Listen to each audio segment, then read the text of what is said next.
it came time to be initiated, I was in so much anxiety and I was so overwhelmed with so many different feelings. It's so, some people used to say, and I felt it too sometimes when you were in the presence of Srila Prabhupada, you felt like you were transparent. You could see everything about you, and not just that you were pure spirit soul, he could see all your Maya. So they sat me right next to Srila Prabhupada's right hand at the foot of the Vyasa-san, and Bhagavan was doing the fire sacrifice. And I couldn't stop crying, and the tears were just pouring down my face. But fortunately, I had a sari on, so I pulled it down over my face. And I wanted to be really careful. I'd seen a lot of initiations, and I wanted to make sure I did everything right. You know, say the 4 principles right, and say at least 16 rounds, not just 16 rounds, and speak loudly so he could hear me. And so when they called me up, I did all of that right. And then he said, so your name is, I don't remember what sequence, if he says your name first or afterwards. I think he said, so your name is, and it sounded like he said Barbara. And I thought, well, yes, that's already my name, or maybe Barbara means something in Sanskrit, I'm not sure. Then he handed me my beads, and I'd had like a slight surgery on my right hand, and it was hurting, so I reached with my left hand. And he said, right hand, but I couldn't understand what he was saying, and he wouldn't give me my beads. And, you know, I was really, you know, about to burst out into loud sobs, you know. And then Nanda Kumara kind of elbowed me and said, your right hand. So I reached with my right hand, and he handed me my beads. But I thought he'd changed his mind and he wasn't going to initiate me, that he could see I wasn't qualified. And then after the initiation, I walked out, and Nanda Kumar came up and said, so your name is, and I thought he said Brahmacharini.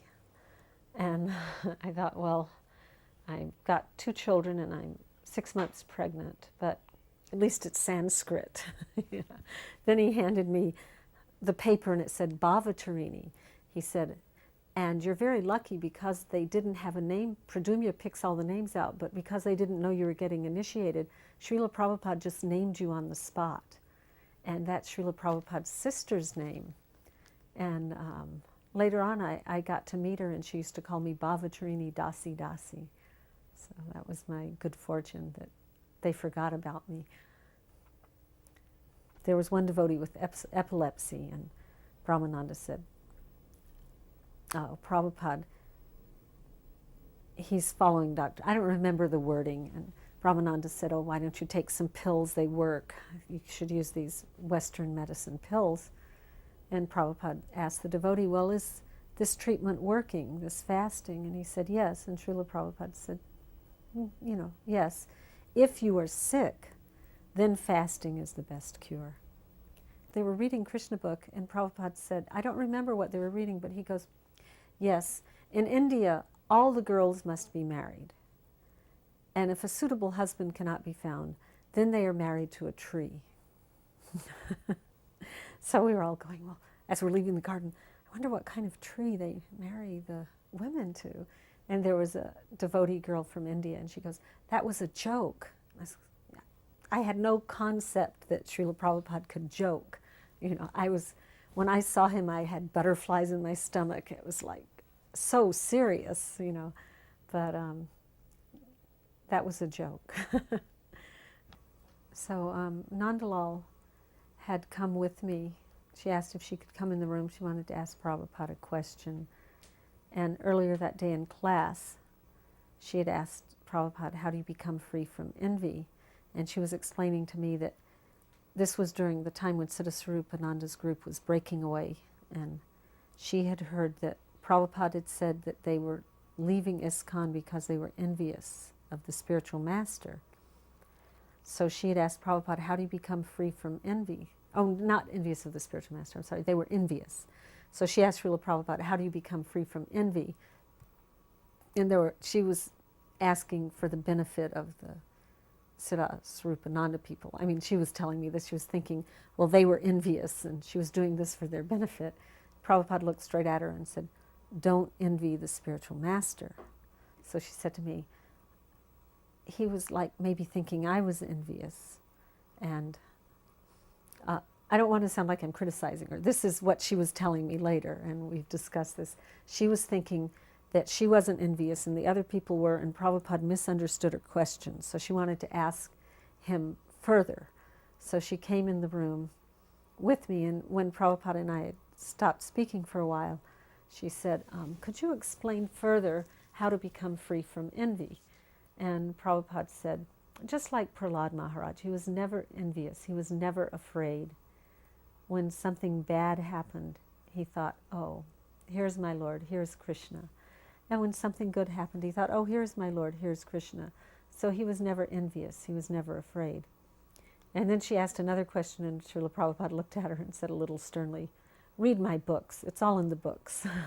So she thought that maybe she was just asking questions to be talking, and he was like gently reprimanding her, and that she was envious, and like we all are in the material world, and so he was correcting that for her also. And during the time I was in there, Nipuna, of course, was with me, and this was like 45 minutes to an hour with the 1.5-year-old. So at one point she started playing with the papers on Srila Prabhupada's table, and he said, no, no, no. So I took her away, and then she started playing with his feet, and I grabbed her, she's playing with his feet. I grabbed her, he says, you must learn to instruct this child properly. The papers she should not touch, but my feet, that is all right, they are hers. And then towards the end of the conversation, of course the reason, this is why it was the end, he drank some water, he held the cup up and poured it in his mouth. Then he held it out to Nipuna and put it on her lips and offered her some water. She was getting tired, and you know how tired toddlers are. She decided to throw herself backwards and bang her head on the floor and start screaming. And so she threw herself backwards, banged her head on the floor, and Srila Prabhupada pointed to the floor and said, look, you've broken the floor. Your head is not broken, but the floor, you've broken the floor. And she got up, she didn't make a sound. She got up, she turned around, she was looking at the floor and rubbing the floor, and he motioned to me to take her out. So I took her out, but I actually hung around outside, and he was having a massage, and I could hear him speaking to Pandu about the paintings that he was doing, and that was very nice. And one time, it was whenever he was in the room, we were all happy, we could do anything, we were superhuman, we were in Vaikuntha. And one time in a class he said, so, if you chant one chapter of Bhagavatam in Sanskrit every day for 1 year, at the end of 1 year you will all be Sanskrit scholars. You can do this? Yes, Srila Prabhupada, Jai Srila Prabhupada. All right, you will do this? Yes, Srila Prabhupada, Jai Prabhupada. Okay, you will do, I think 3 times he said, you do this now. And we all said, yes. I've never met one person who's done this. But when he said to do it, it seemed really easy. One time, about 2 years later, I did it for 6 months. So maybe I'm half a Sanskrit scholar. Once I went into Prabhupada's room. I went on 2 morning walks in Hawaii. He was there at 2 separate times, so I don't know which was which. But one morning walk, Bali Mardan said, look at these clouds, Srila Prabhupada, they look like birds. And Prabhupada said, yes, there are birds like bigger than this, and they perch on planets in outer space, and they lay their eggs while flying through outer space. So, I don't know what that all meant. And then another time, he said, why have they taken all the coconuts off the trees? They said, well, Srila Prabhupada, they think that the coconuts are going to fall on someone's head and kill them. And Srila Prabhupada said, that is not possible. Coconuts have eyes. Then I'd come and be in the temple room when the greeting of the deities happened. In the old temple, he'd come in from the back door, and the deities were towards the front. And we'd all go, Prabhupada, Jai. And one time he was coming in the door, and I was yelling, Prabhupada, Jai. He turned around and looked at me, raised his eyebrow, like, what? I didn't have anything to say. I was just yelling like a cheerleader at a football game, So I didn't have anything to say, so I just paid my obeisances, But after that, I realized he was a person. Before that, it was just kind of he wasn't real to me. And then he looked at me, waiting for me to speak. And I was flabbergasted. I didn't have anything to say. And I pretty much didn't say anything to him the entire time, but I listened. I suppose everyone knows how he entered the temple room as they blew the conch shell and the deity doors opened, and then he'd walk up to Gornitai's altar, pay his dandavats, and then we'd all pay obeisances, and then he'd go to Rukmini Dwarkadish, pay his dandavats, and he'd take Charnamrita, then he'd pay his dandavats, and then go back and sit on the Vyasasana and play a gong or cartels and start Jaya Radha Madhava. And one time they gave him Charnamrita, and they used to fill his hand up. They had like a ladle. They'd pour a whole ladle of Charnamrita in his hand, his right hand, of course. And one time he took the Charnamrita and he says, "This is so nice, I would like to have some more."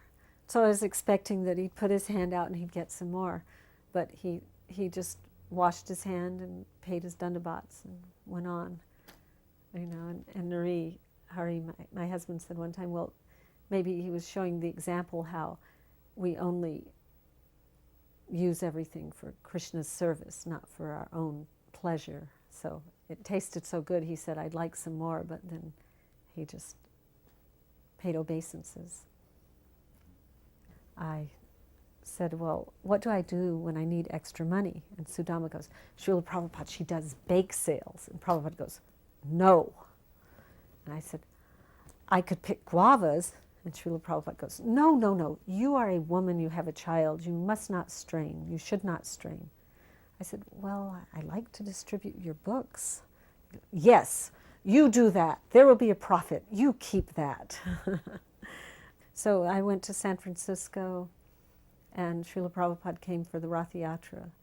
And actually, I didn't have any close association with him there. But I got second initiation by letter because Bhutatma wanted to have a fire sacrifice at the San Francisco temple so that we could have a big festival. And so I was really disappointed because I heard that Prabhupada a lot of times touched your hand when he gave you second initiation. And I thought, you know, I really wanted to get it personally because it would probably be the only opportunity in my entire life to have the personal touch of Srila Prabhupada physically on my hand. The devotees weren't touching his feet, especially the women, so I was disappointed. But then after the initiation, Jayananda came to me and he said, he was so kind. I mean, that's another amazing part of Krishna consciousness was his association. He said, "I'm going to see," he came to my room. I had my own room because I had a child, so I wasn't in the ashram, in the Brahmacharini ashram, but I was in the temple. I had my own room. He came to the door, he knocks on the door, he goes, "I'm going to see Srila Prabhupada in Los Angeles. Would you like to have me take him some Guru Dakshin?" And I said, "I don't have anything." And he points to a drawing I'd done of Krishna, and it's just his face with his flute and a garland, and he's up in the clouds, and it said Om underneath it. And it was a pencil drawing. And a lot of people had told me it was bogus, it wasn't bona fide, it was impersonal because Krishna was in the cloud and none of his associates were there. So I never would have thought of giving that to Srila Prabhupada. But when Jayananda goes, "Oh, that's nice," I just, I forgot all my doubts and hesitations, and I said, "Okay, you can take that to Srila Prabhupada." I had it in a frame. And then he said, "Would you like me to ask him anything?" Well, I heard that all you were supposed to ask the spiritual master was how to serve him. So I said, "Please ask him how I can serve him best."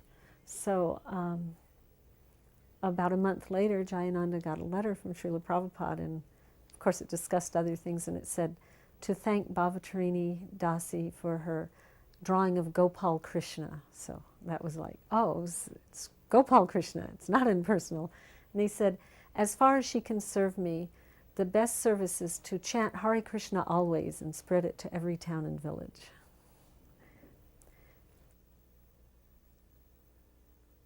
His compassion for all the living entities, he could turn the whole world into Vaikuntha just by walking. He could turn the airport into the spiritual world just by walking through it. And make everyone free from anxiety. And then he'd tell us, oh, you haven't even tasted one drop. You're just licking the outside of the bottle. But just that outside of the bottle that we were getting by his association. Je anilo